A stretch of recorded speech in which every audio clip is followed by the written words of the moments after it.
Shalom. Welcome to another Healthy Living broadcast. Tonight, we will be discussing hidden pork and bugs in your food and personal care products. Now, I decided to do tonight's video because I did a slideshow here on YouTube entitled Hidden Pork and Shellfish, and I was receiving emails letting me know that the video is being blocked in certain areas. So tonight, I'm going to expound upon that video. And I'm also going to list some new items that have also found to be contaminated. And in the second part of this series, I'm going to list tips, solutions, and list some wonderful alternatives to get you started shopping with more awareness. So if you're one that doesn't like pork or bugs in or on your body, then grab a pen and paper and pull up a chair. Also, let me say that I am not a doctor. I'm just an individual that has done the research just like anyone can. So allow this video to be your starting point in your own personal research, and confirmed sources will be listed in my info box. Now, as a consumer, it is our right to know just what we are paying for. So before I begin listing, let's just briefly discuss why these products are being added to our ingredients. Okay, well, the main reason will be appearance, taste, and shelf life. If a product has to make it from one part of the country to another part of the country, then that company's priority is making sure that you are impressed with the taste, smell, and appearance of that product, because they know that most Americans are suckers for taste, appearance, and smell, and not nutrition. For example, you may drive past McDonald's, and you may have told yourself, I'm not going to eat those French fries anymore. But when you smell them or you smell someone else eating them, you may just get tempted to eat them. That's because of the certain chemicals and additives that the companies have put in these foods to make you more open to the smell and taste. So that's just a prime example. Now, am I trying to expose these companies and get them in trouble or anything like that? No. I'm just trying to provide you some educated information so you can do your own research and make your own educated choices. Now, am I trying to say that these companies are doing these things and putting these ingredients in our foods for sinister purposes? Well, I don't know. That's not for me to say. But one thing's for sure.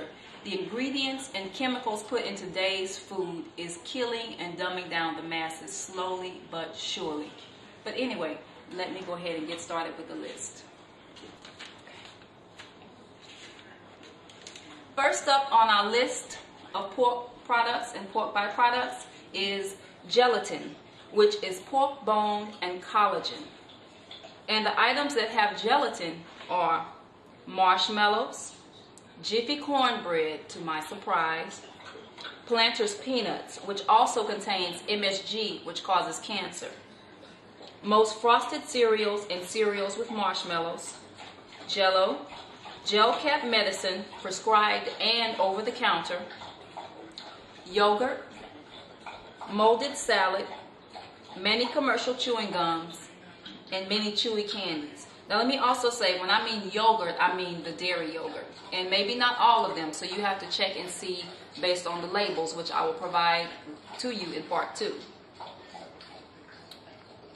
And next on our list is pepsin, which comes from the stomach of a hog, and it can be found in many cheeses. When you hear them talk about enzymes and things like that, you may want to be careful and switch over to a vegan cheese where you know you're not going to get pork byproduct.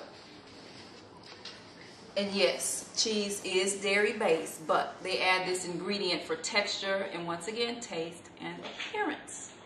Okay, next on our list is lard, which is clarified pork fat. Now, lard can be found in most refried beans in Mexican restaurants, and also sometimes their refried beans and their pinto beans will have pork in them, so you may want to ask if you go to a restaurant. Also containing lard is most ready-made pie crust. Next, many tortilla chips can have lard in them. Next on our list is suet. Now, I do not know if I'm pronouncing it correctly, but it's S-U-E-T, suet or sweat. I call it suet. Okay, and suet is hard white kidney and loin fat off of pigs, and it can be found in minced meat, most margarine and butter, and even bird feed. Next on our list is capric acid and animal lecithin.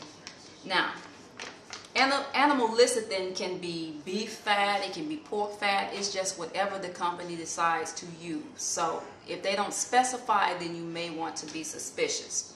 Now, capric acid, it's animal fat, but many times it doesn't always include pigs also, and sometimes it comes from the calcium in their bodies.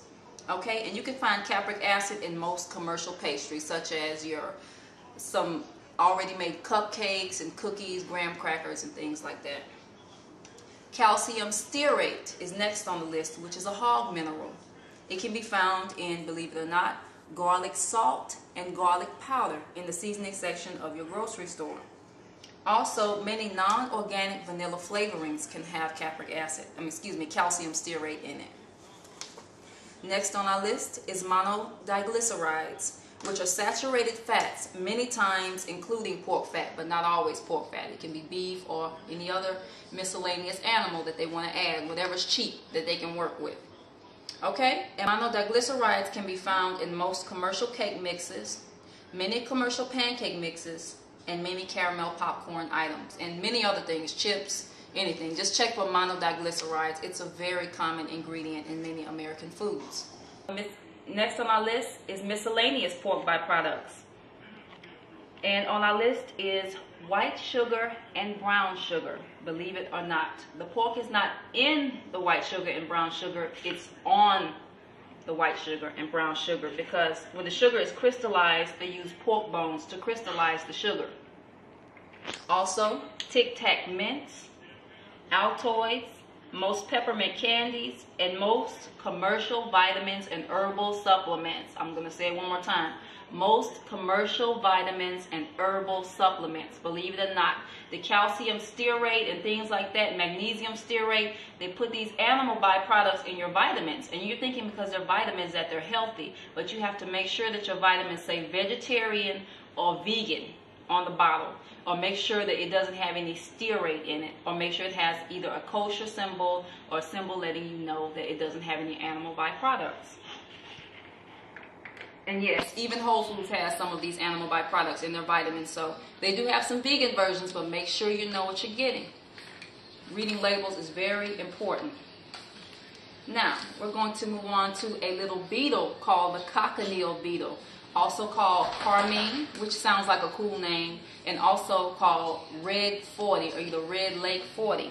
Now, this little beetle is ground up into a fine powder, and it makes a red color, and it's added to most of our red sodas and most of our popsicles and things like that. So I'm going to list these off.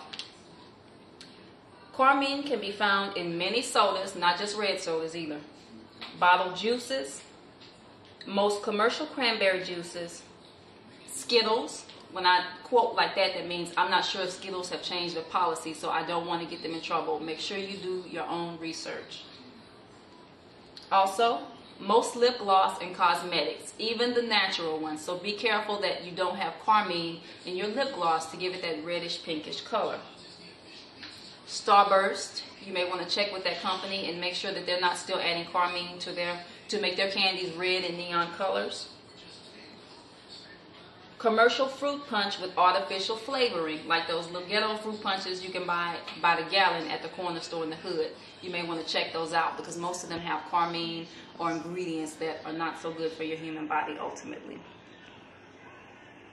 Popsicles with artificial flavor. Colored pasta. Most red candies, and also beware of colored candies and most neon crazy colored candies too. And also, believe it or not, most eyeliners, even black eyeliners. Now, I was very disappointed to find that out because up until recently, I was using these eyeliners and I decided to look one day and I saw carmine on the ingredients. And if you buy your eyeliners from the beauty supply like I did, sometimes the ingredients won't be listed at all, or it could be listed in Asian, Korean, or whatever language is on the pencil. So make sure you know what you're getting into because most eyeliners sold in most standard stores do have carmine in them. So you may want to think about ordering your eyeliners online from a vegan website. Also, most food colorings and most colored cake icings have carmine in them. Also, to my surprise, a product I have been using up until recently. A lot of body setting lotion and hair gel has carmine in it, believe it or not.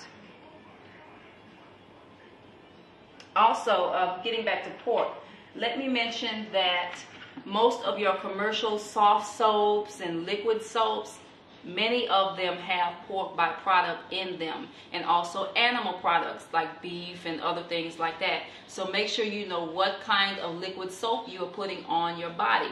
You see, it's not just going in your body, these items are going on your body. So it pays to read all the labels. Once again, in part 2, I'm going to list some wonderful solutions and alternatives so you can avoid those products. Okay? So I'll see you in part 2.